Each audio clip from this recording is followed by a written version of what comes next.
Shalom y bienvenidos a Vía Haftaj Israel, una frase hebrea que significa amarás a Israel. Esperamos que se queden con nosotros, ya que nuestro maestro, el Dr. Baruch, nos compartirá una enseñanza expositiva de la Biblia. El Dr. Baruch es profesor titular del Instituto Zera Abraham, con sede en Israel. Aunque todos los cursos en el instituto se imparten en hebreo, el Dr. Baruch se complace en compartir esta enseñanza en inglés con doblaje al español. Para más información, visítenos en amarasaisrael.org o descargue nuestra aplicación móvil Mi Estudio Bíblico. Aquí está Baruch y la lección de hoy.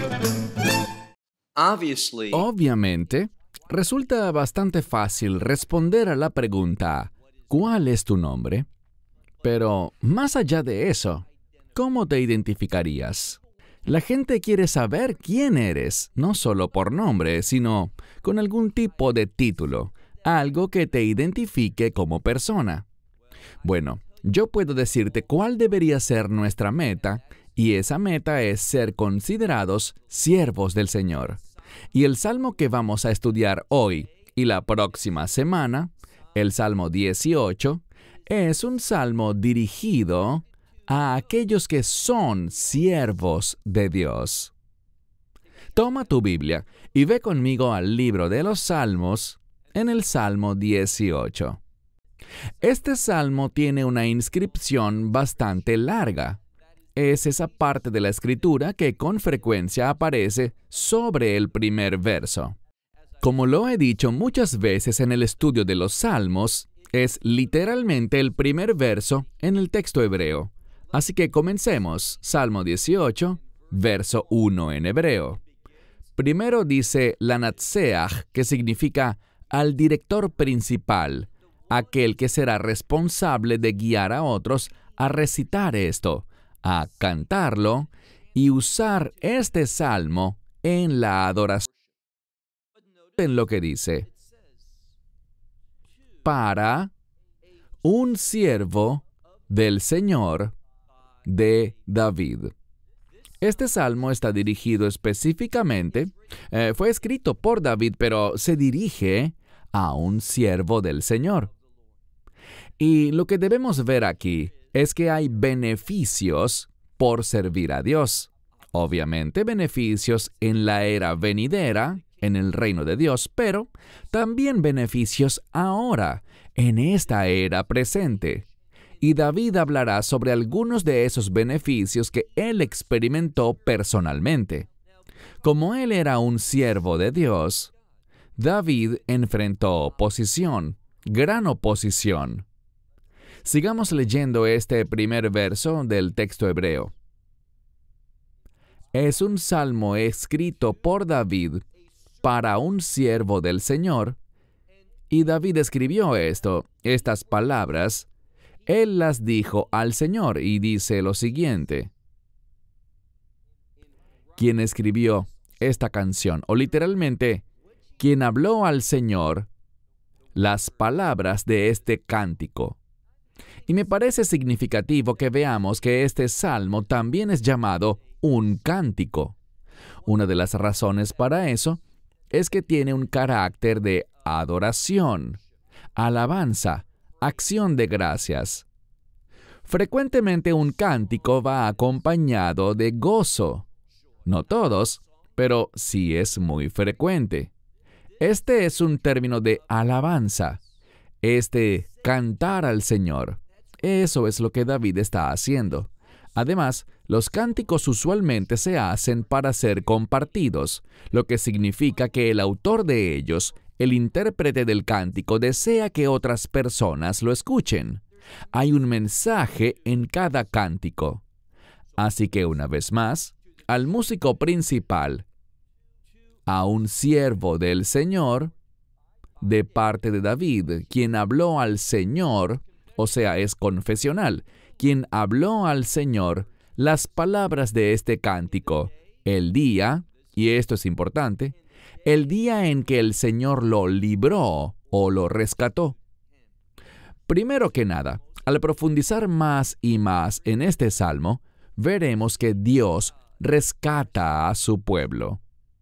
podemos tener confianza en que Dios, si no hay respuesta de su parte, si no experimentamos liberación, entonces es su voluntad que atravesemos esa derrota momentánea.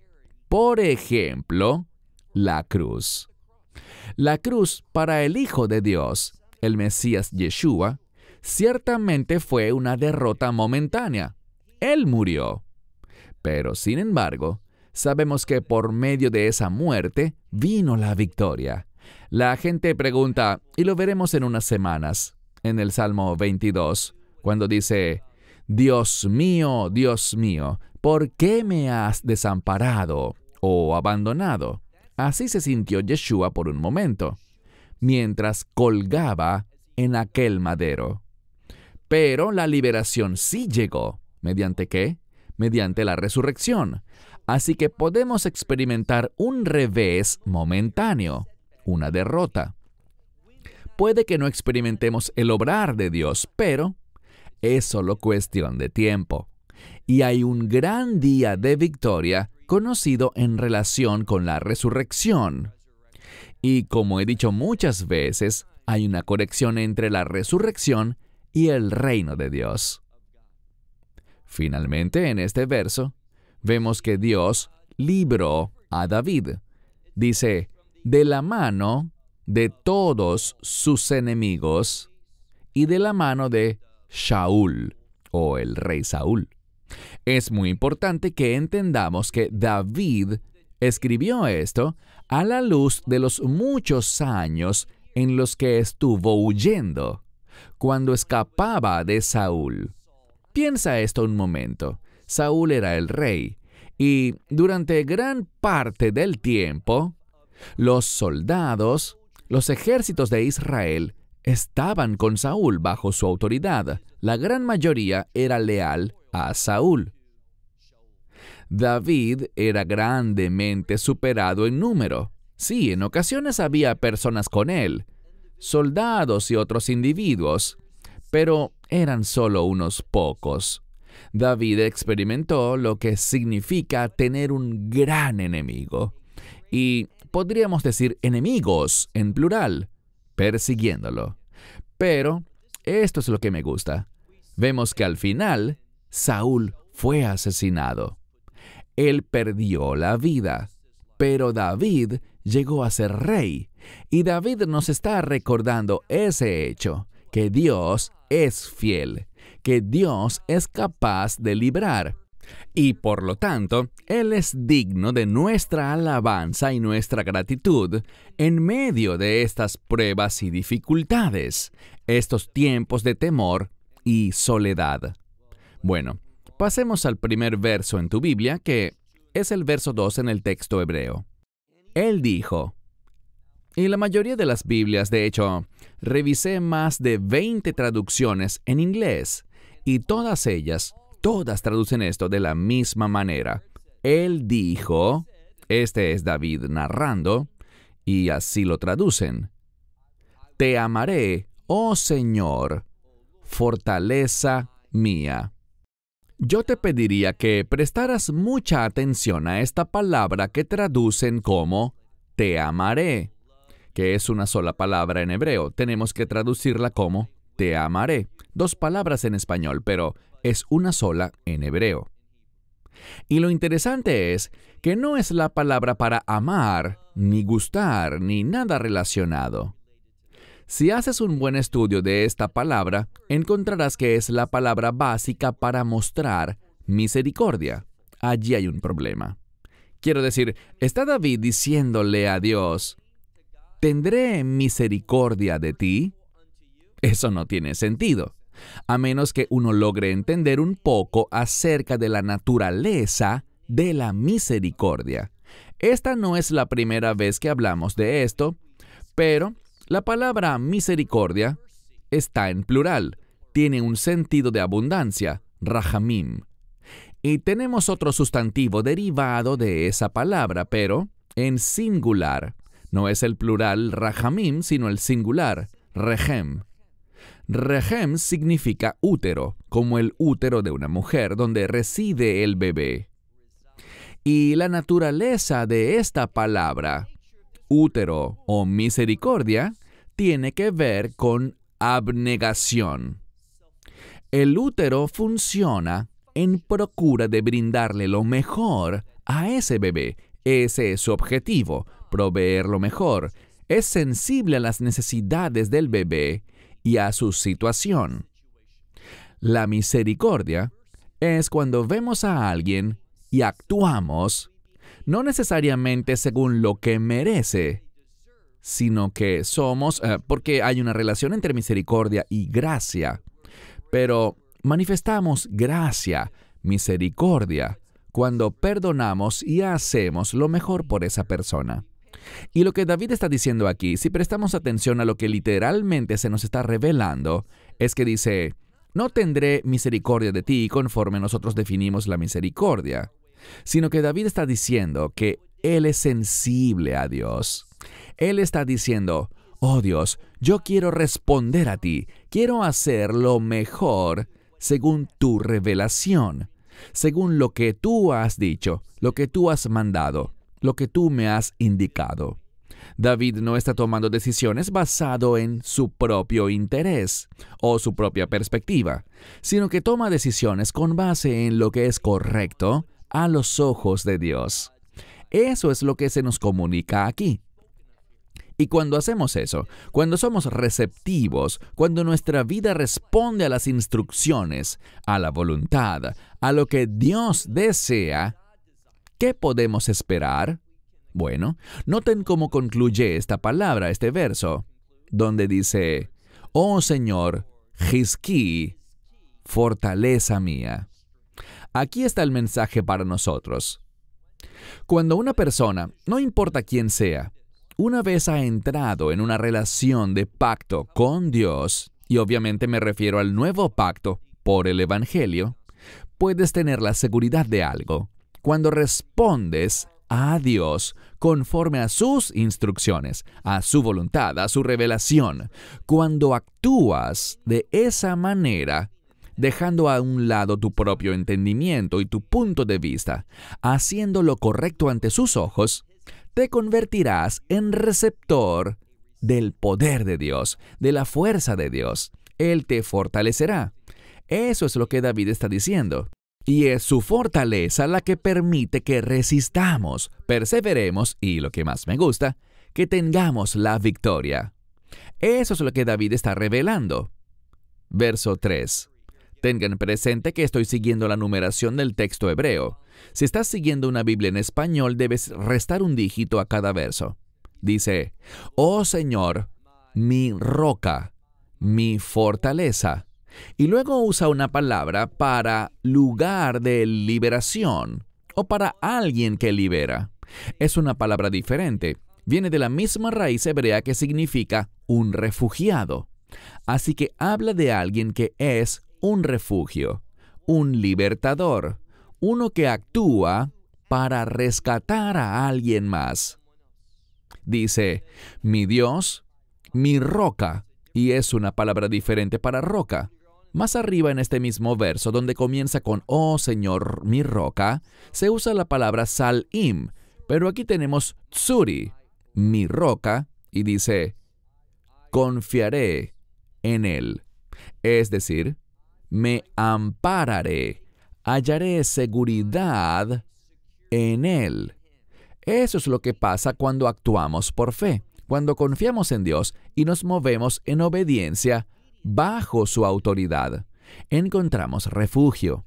Eso es lo que significa esta expresión. Él también es mi escudo. Y luego tenemos el término keren, yish-i. Keren es un cuerno, y es el cuerno de mi salvación. El término keren, cuerno, también puede ser un modismo para fuerza, poder, autoridad. David está diciendo, tú, oh Dios, eres mi escudo, el cuerno de mi salvación y misgaví. Esta es otra palabra para un lugar seguro. Pero lo especial, y solo algunas traducciones lo captan bien, es que es una palabra que habla de elevación. Dios toma al individuo y lo coloca fuera del alcance del enemigo, fuera de peligro. Lo levanta. Eso es lo que David dice. Una característica importante de este verso es el uso del posesivo en primera persona singular, el término mi. Cuando dice mi fortaleza, mi Dios, mi roca, mi refugio, mi fuerza. Así que David ve a Dios de una manera personal. Dios está íntimamente involucrado en la vida de David. En segundo lugar, al continuar, vemos en el versículo 4, Mehulal. Me doy cuenta de que con el fin de entender mejor esta palabra, a menudo se traduce como digno de alabanza, pero es simplemente la palabra ser alabado, uno que es digno de alabanza. Y David se dirige a Dios como alguien que es digno de alabanza. ¿Y qué hace? Él dice, y algunas Biblias no colocan esto en el tiempo correcto. Está en hebreo imperfecto, que se refiere al futuro, donde dice, invocaré al Señor. ¿Por qué? Porque Dios siempre debe ser aquel a quien acudimos. David acude a Él, primero que todo, no por su situación. Él acude a Dios porque Dios es digno de alabanza.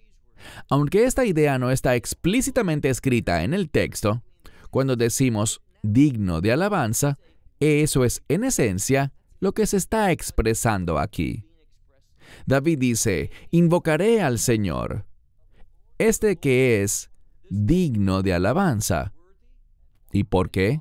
Bueno, primero por quien Él es, pero también dice aquí, y de mis enemigos, en plural, y de mis enemigos, dice, seré salvo.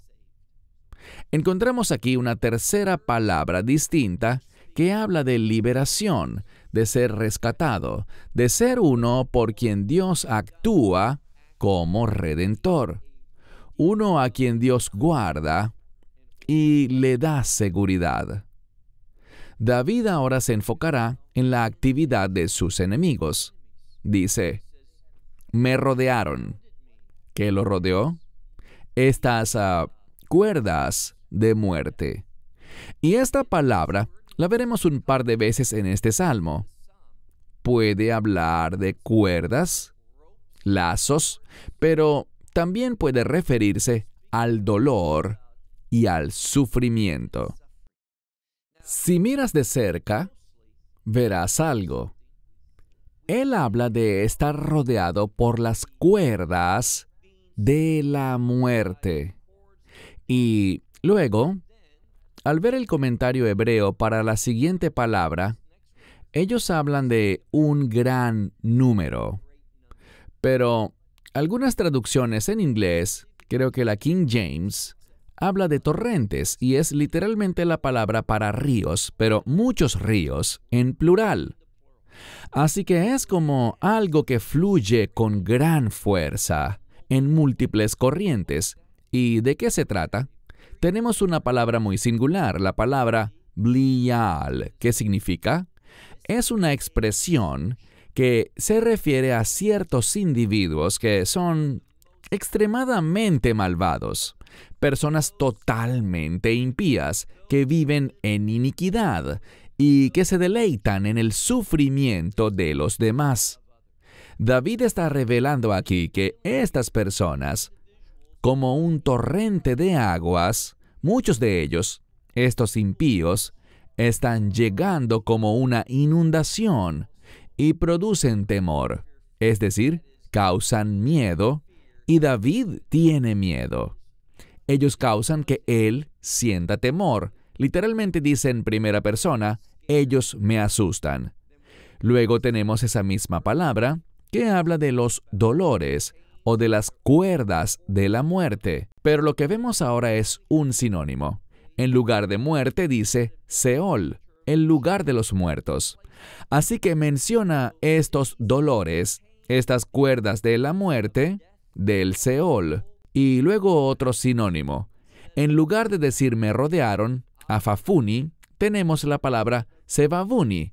En esencia son sinónimos con la misma idea de estar envuelto, estar rodeado. Y todas estas cuerdas de muerte que rodean a David, todas ellas lo empujan adelante. Y algunas Biblias traducen la siguiente palabra de una forma muy curiosa y bastante torpe. No sé por qué. La palabra es kidmuni. Kidmu, lehi kedem, significa avanzar. Yo voy hacia adelante. Pero aquí no está en modo hippalel, como si él mismo lo hiciera, sino que se le está haciendo a él. Lo están empujando hacia adelante. ¿Hacia dónde? Hacia las trampas de la muerte. Esto es lo que se enfatiza. David está siendo atacado. Hay numerosos enemigos. Lo han rodeado y él usa varias palabras para hablar de ese cerco, de esas cuerdas, de esas sogas de muerte y del Seol que lo están alando, empujándolo hacia adelante. Esa es la idea. Hay progreso, pero ¿hacia dónde? Hacia las trampas de la muerte. ¿Pero qué hace David en tal situación? Muchos se rendirían, se desanimarían. Mas aquí tenemos, pero ciertamente, en mi angustia, cuando hay angustia en mí, Él hace lo mismo, dice, invocaré al Señor, a mi Dios. Y nuevamente dice, yo clamaré. Así que David, en medio de esto, no se rinde. Él no pierde la fe. No se enfoca en lo malo, aunque está consciente, no lo está negando, pero él presenta esta situación y la menciona delante de Dios. Confía en Dios, cree en Dios, porque Él responderá. Recuerden que les dije hace unos minutos que David venció. Saúl murió. Él descendió al Seol. Mientras David se convirtió en rey, Dios efectivamente actuó con fidelidad a su pacto con David. Él clamó, y encontramos en el verso 7, en su segunda parte, verso 6 en español, que dice, Él oyó mi voz desde su santuario. Mi clamor delante de Él llegó a sus oídos. Y otra vez, esta idea de oídos siempre habla de intimidad.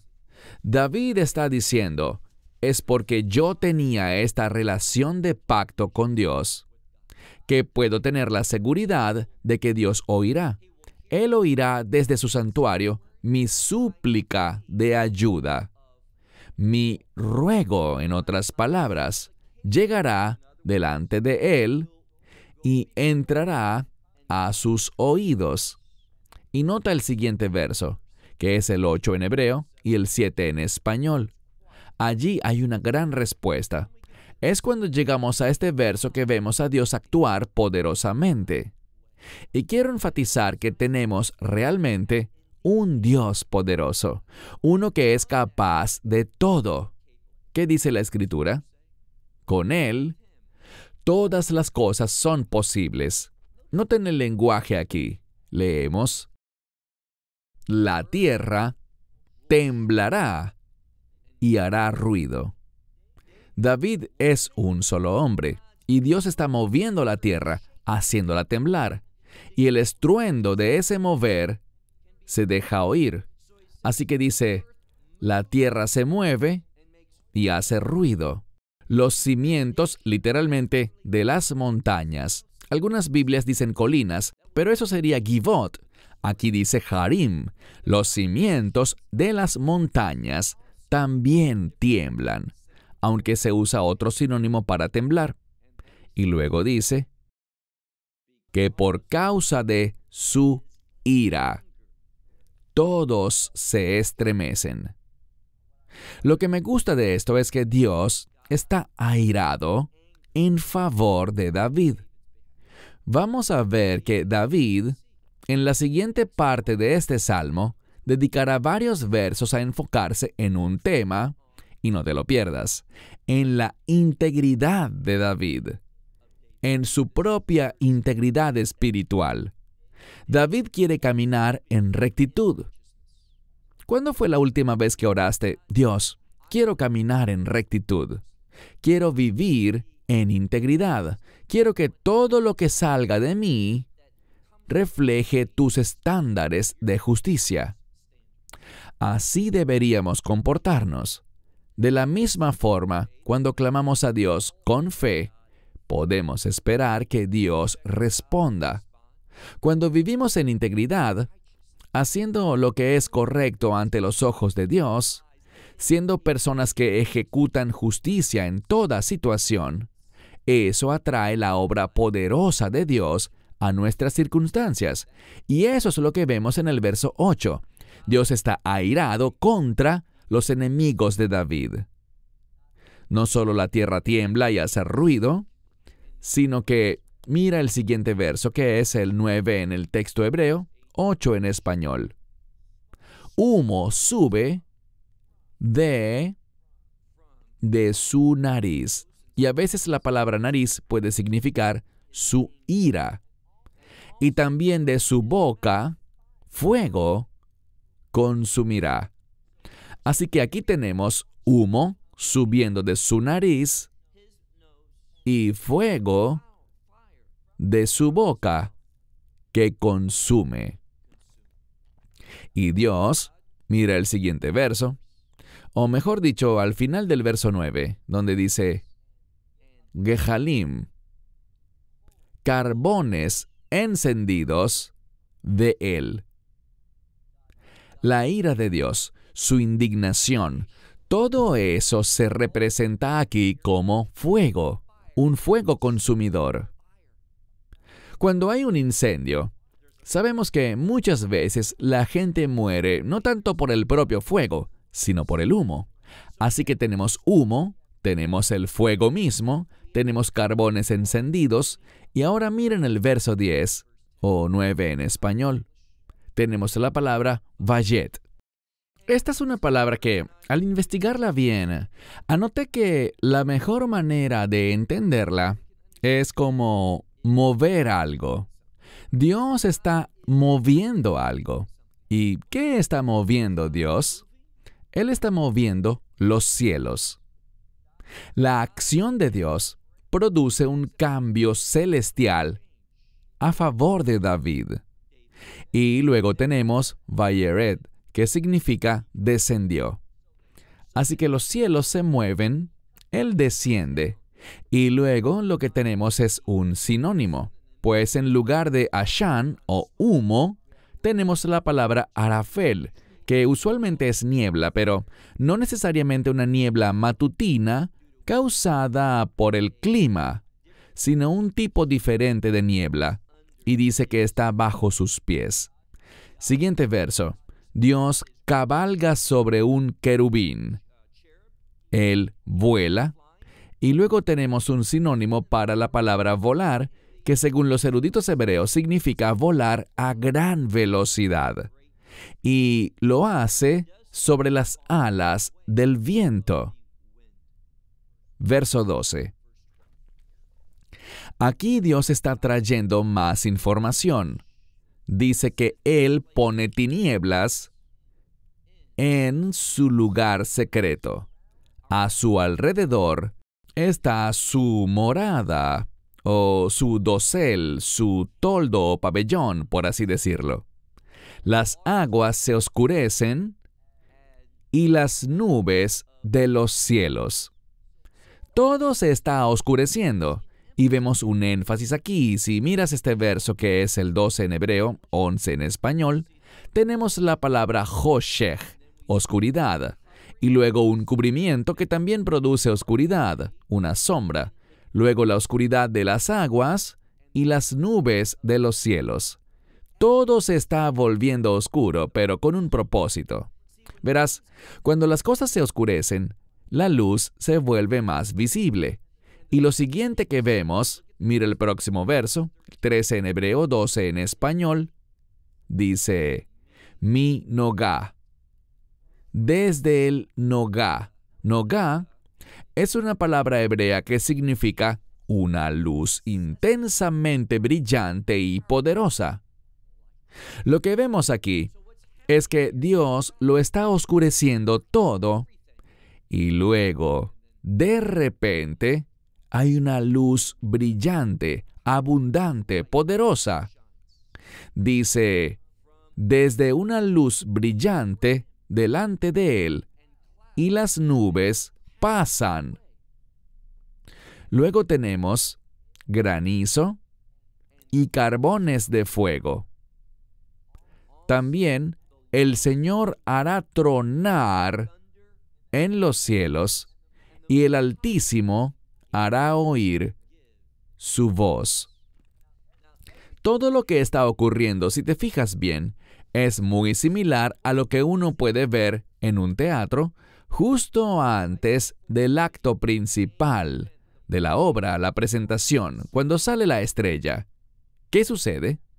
Todas las luces se apagan y, de repente, se enciende un foco de luz sobre el centro de atención. La estrella de la noche iniciará su acto.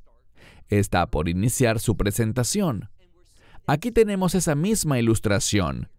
Todo se oscurece, pero en un momento habrá luz, una luz poderosísima, y luego viene el trueno, y vemos que las nubes se disipan. Y de repente, Él muestra su fuerza. Hay granizo y carbones de fuego. Truenos en los cielos, porque el Señor es quien hace ese trueno. Y luego tenemos un sinónimo de Hashem, que es Elión, el Dios Altísimo. Dice que el Dios Altísimo hace oír su voz. Y de nuevo dice granizo y carbones de fuego. Verso 15. Él envía sus flechas y los dispersa, y relámpagos. Y tenemos la palabra rav, una cantidad abundante de relámpagos que los atemorizan. Los relámpagos los asustan. Y aparecen, ¿qué aparecen? Canales de agua. Quedan al descubierto los cimientos del mundo por la reprensión del Señor. Noten lo que dice. Porque Él reprende, el Señor los reprende, y por el soplo del viento de... esto sería de tu nariz. Así que la imagen es esta. Es tu reprensión, oh Señor, la que provoca esto. Y el soplo del viento de tus fosas nasales o de tu nariz, todo esto está ocurriendo. Él enviará desde lo alto y me tomará. Él me sacará, y esta es la misma palabra. Por eso es tan importante explorar el lenguaje bíblico y tomarse el tiempo para leer. Porque esta palabra es la misma que se usa cuando se habla de que Moisés fue sacado, cuando estaba en esa cesta en el río Nilo y fue sacado de las aguas. Y esta frase para ser sacado, recuerden que si volvemos a nuestro verso, donde leemos en el verso 17 en hebreo, que es el 16 en español, dice que Él me tomará. El sinónimo aquí, recuerden el paralelismo hebreo, es me sacará, y es la misma palabra de la cual proviene el nombre de Moisés. Él me sacará de muchas aguas. Verso 18. Me librará de mi poderoso enemigo y de los que me aborrecen, porque son más fuertes que yo. E insisto, el verso que me viene a la mente es este. El que está en nosotros es mayor que el que está en el mundo. No tenemos razón para temer. No importa quién sea el enemigo, no importa cuántos estén con él, nuestro Dios es más grande y tenemos una fuente de liberación. ¿Cuál será? Es nuestra relación bajo el nuevo pacto. Mencioné hace unos minutos que David tenía una pasión, ¿recuerdan? Bueno, me adelanté un poco y les dije que era la rectitud. ¿Cuán importantes son la justicia y la rectitud para él? Y vamos a ver esto al comenzar la conclusión de la primera mitad de este salmo. Notarán que la rectitud jugará un papel central. Miren ahora el verso 19 en hebreo, 18 en español. Una vez más, vemos esta palabra para avanzar, empujar hacia adelante. Dice, ellos me empujarán en el día de mi tribulación. Eso es lo que hace el enemigo. Pero el Señor será Mishan Li. La palabra Mishan es un lugar sobre el cual uno puede apoyarse. Así que Dios es un punto de apoyo para nosotros, es lo que está diciendo. El enemigo me empuja hacia adelante en el día de mi tribulación. Pero, ¿qué hace David? Él dice, pero Dios, tú has sido para mí un lugar de apoyo. Lo que las Escrituras nos enseñan es que Dios siempre está disponible para que nos apoyemos en Él. Él es una gran fuente de sustento. ¿Y qué hará Él? Verso 20. Y Él me sacará a un lugar espacioso. En hebreo tenemos la palabra rahav para amplio o ancho. Pero para comunicar la idea de aflicción, de estrés, de compresión, de ansiedad, todo ese sentimiento, toda esa presión, eso es lo opuesto a rahav, y es la palabra hebrea tsar, que lo que literalmente significa es estrecho. Esta palabra tsar, como dije, comunica presión, angustia, estrés, ansiedad, mientras que rahav, amplio, comunica justo lo contrario, protección, alivio, seguridad, liberación. Así que el texto nos dice que Dios nos saca a un lugar espacioso. Aquí lo dice David, es algo personal que él expresa, es su salmo. David dice, Dios, tú me sacas a un lugar espacioso, a un lugar de consuelo y liberación. Por cierto, esta palabra para sacar está conectada con el concepto de redención. La siguiente parte del verso 19 en español dice, Yid Hal Sinhi. Esta es la misma palabra que he mencionado en otros estudios, de donde también puede derivarse una palabra para sacacorchos.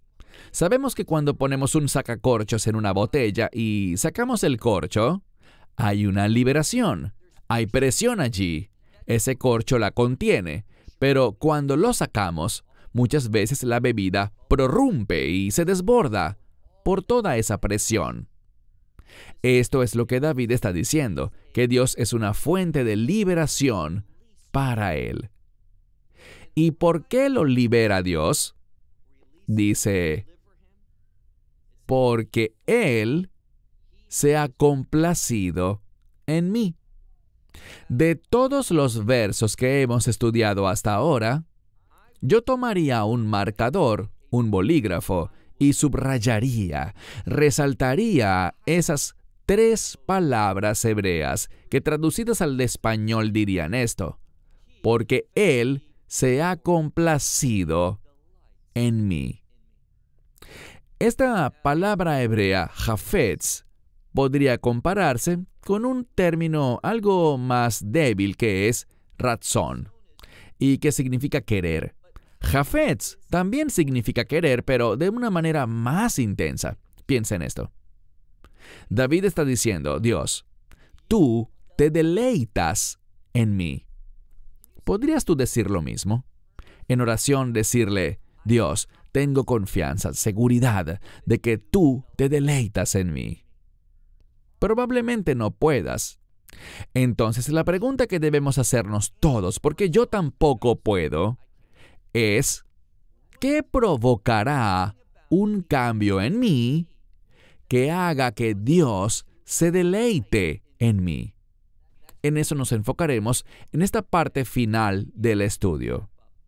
Vayamos por favor al verso 21 en hebreo, 20 en español. Aquí veremos aparecer varias veces este concepto que ya mencionamos antes, el concepto de justicia y rectitud. David hablando dice, porque he guardado los caminos del Señor. Vamos a repetirlo. David entiende que Dios se deleita en él porque David hizo algo. David ha guardado los caminos del Señor.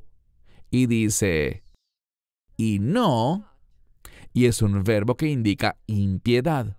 Lo podríamos traducir así, y no me he comportado impíamente. Después tenemos una preposición, la preposición men. Las letras nun y sofit desaparecen y se unen a la siguiente palabra. Por eso solo se ve una letra, la letra mem. Y significa de o desde. Y con esto se nos enseña un principio aquí. Verás, cuando yo me comporto impíamente, cuando hacemos lo que desagrada a Dios, es porque nos hemos alejado. Aquí está la clave, alejado de Dios, fuera de sus caminos. Así que la impiedad siempre es el resultado de habernos apartado de Dios. La pregunta que cabe aquí es, ¿cuál será entonces el resultado cuando me acerco a Dios? Cuando camino con Dios. Eso es lo que nos dirá ahora. Verso 21 en hebreo, 20 en español. Dice aquí, este término justicia o rectitud del que hemos venido hablando. Y el Señor me recompensará. Esta es una palabra que implica un pago, una retribución. Comunica la idea de una compensación por algo. Y David está seguro. Él dice, el Señor me recompensará conforme a mi rectitud o mi justicia. Verás, la rectitud debe ser importante para nosotros. Comportarnos de un modo que cumpla con las expectativas y, no te lo pierdas, los mandamientos de Dios. Luego leemos, conforme a la pureza de mis manos. Y lo que dice aquí es que, así como son puras mis manos, así también Él me recompensará. Así que vemos en este pasaje, en este verso, esta relación entre la rectitud y la pureza. Cuando estás comprometido con los juicios justos de Dios, con sus normas, sus decretos, entonces eso producirá pureza en nuestra conducta. Una verdad bíblica muy importante. Verso 23, que es el 22 en español. Porque todos tus juicios, o mejor dicho, todos sus juicios, están delante de mí. David está hablando y dice, Dios, todos tus juicios. Y en este caso el término juicios tiene que ver con decisiones. David está diciendo, lo que tú has determinado como correcto, tus juicios, están delante de mí. Yo los tomo como propios y los pongo delante de mí. Y tus estatutos, o literalmente sus estatutos, porque David está hablando sobre Dios, y dice, sus estatutos no he apartado o no removeré de mí. ¿Cuál es la enseñanza para nosotros? Bueno, si queremos guardar los caminos del Señor, si no queremos obrar maldad, ¿qué debemos hacer? Debemos guardar los juicios de Dios delante de nosotros y no quitar o no remover sus estatutos de nuestra vida. Por lo tanto, cuando uno hace esto, ¿qué dice aquí? Bueno, justo lo que vemos en el siguiente verso, que es el 23 en español. Y yo he sido, literalmente dice, yo he sido tamim. Tamim significa inocente, intachable. Es una palabra relacionada con la perfección, producto de que uno ha confiado, se ha apoyado, ha dependido de Dios. Cuando dependes de Dios, el resultado será excelente. Así que David dice, verso 24, yo he sido inocente, aquí está la clave, con Él. David está diciendo, he sido intachable con Él. Y luego habla de cómo lo hizo. Y me he guardado de la iniquidad. Cuando estás con Él, confiando y dependiendo de Él, entonces te guardarás, ¿de qué dice? Te guardarás o te mantendrás apartado de la iniquidad. Verso 25. El Señor me ha retornado o me ha recompensado, aquí está la clave, conforme a mi justicia.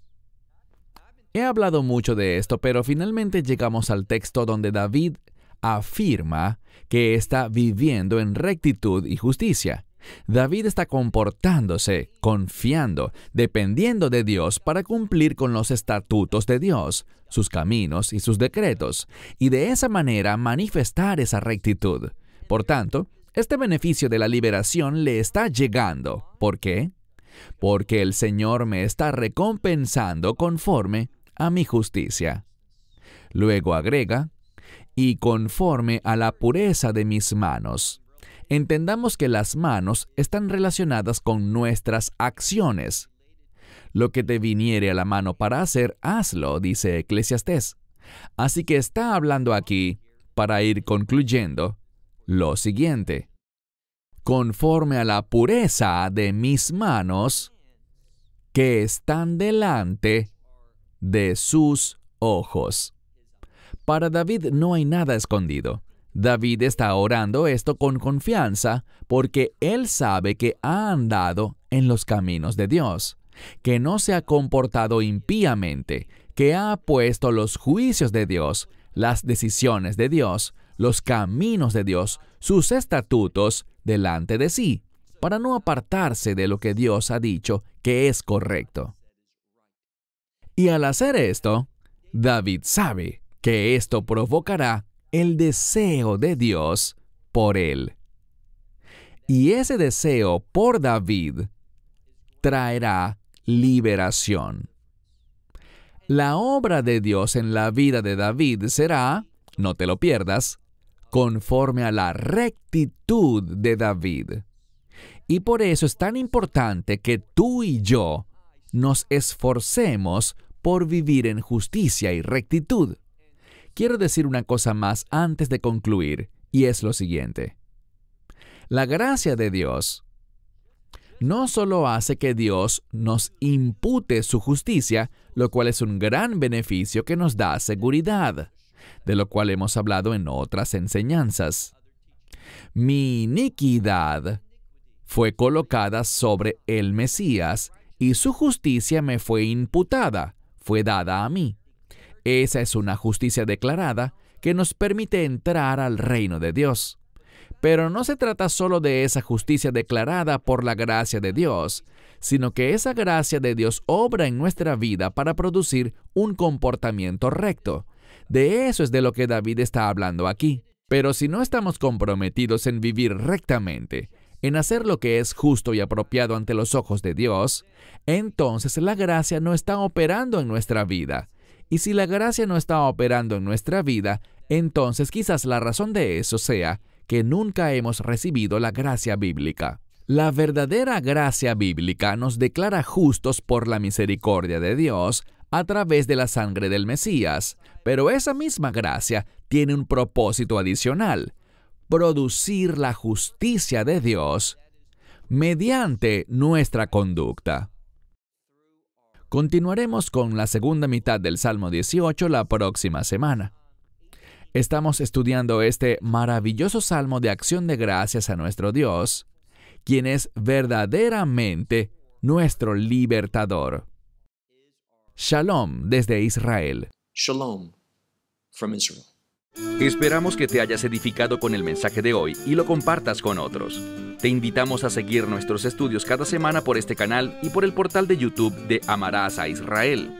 También puedes descargar nuestra aplicación móvil gratuita, Mi Estudio Bíblico. Finalmente, para obtener más información sobre nosotros, visita nuestra web amarasaisrael.org, donde encontrarás otras conferencias de Baruch en audio, video y texto. Hasta el próximo programa. Que el Señor te bendiga en Yeshua HaMashiach, Jesús el Mesías, mientras caminas con Él. Shalom desde Israel.